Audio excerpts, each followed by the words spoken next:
साहेबांनी गुन्हा मागे घ्यायची प्रक्रिया केली, त्या शेतकऱ्याला त्याची जनावरं ताब्यात देण्याची पण प्रोसेस केली, तुम्हाला जनावरं पण भेटली. परंतु कालपासून जे आजपर्यंत या शेतकऱ्याला नाहक त्रास झालाय तो नेमक्या भरपाई कोण देणार हा मुद्दा आहे. मुळातच जनावरं शेतकऱ्यांची, शेतकरीच त्याचा मालक, पण त्रास देणारी इतर लोक आहेत. गो तस्करी होते, तस्करांना पकडा तुम्ही, पण शेतकऱ्यांना का पकडताय हा प्रश्न आहे. मुळात कोणत्याही पोलीस स्टेशन मध्ये हेच चालू आहे. तथाकथित लोकांकडून याच्यामध्ये खूप मोठं रॅकेट आहे, पैशांचं वगैरे खूप मोठं आहे, छोटं नाहीये. आणि याच्यामध्ये सगळ्यात जास्त हा गरिबांना दिला जातोय. आपण काय मागणी केली? आम्ही साहेबांना एक विनंती केली की तुम्हाला जो कॉल येतो त्याची शहानिशा करा.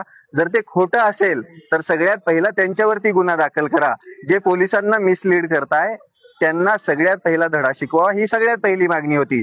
दुसरी गोष्ट, तुम्ही जर स्पॉटला गेलात, एखाद्याने फोन केला, जनावरं पकडलेत, तुम्ही जर तिथं पोहोचलात, आता कोणत्याही माणसाला तो शेतकरी आहे की खाटीक आहे हे लगेच लक्षात येतं, कोणीही सांगेल. कायद्यामध्ये जे डॉक्युमेंट सांगले, जर खरेदी विक्री झाली असेल तर ग्रामपंचायतचा दाखला असतो, ते बघितल्यानंतर सिंपली पोलिसांनी त्याच ऑन दी स्पॉट व्हेरिफिकेशन करून सोडून द्यायला पाहिजे. पण त्या शेतकऱ्याला इथं पोलीस स्टेशनला आणल्या जातं, त्यानंतर त्याची जनावरं कुठेतरी पाठवली जातात, त्याला कोर्टाच्या पायऱ्या चढवल्या जातात.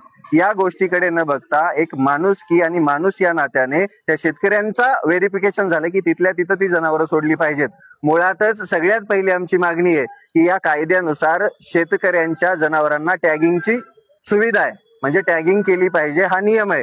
मग सरकारने पशुवैद्यकीय दवाखान्यामार्फत ही टॅगिंग सगळ्यात पहिली करून घेतली पाहिजे, तेव्हाच्या कायद्याची कडक अंमलबजावणी होऊ शकते.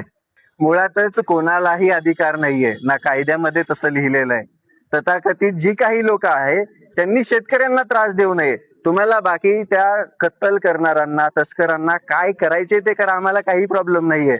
परंतु तुमच्या मार्फत शेतकऱ्यांना त्रास होतोय, तुमच्या मार्फत शेतकरी देशोधडीला लागायचं काम चालू आहे, ते सगळ्यात पहिलं बंद करा.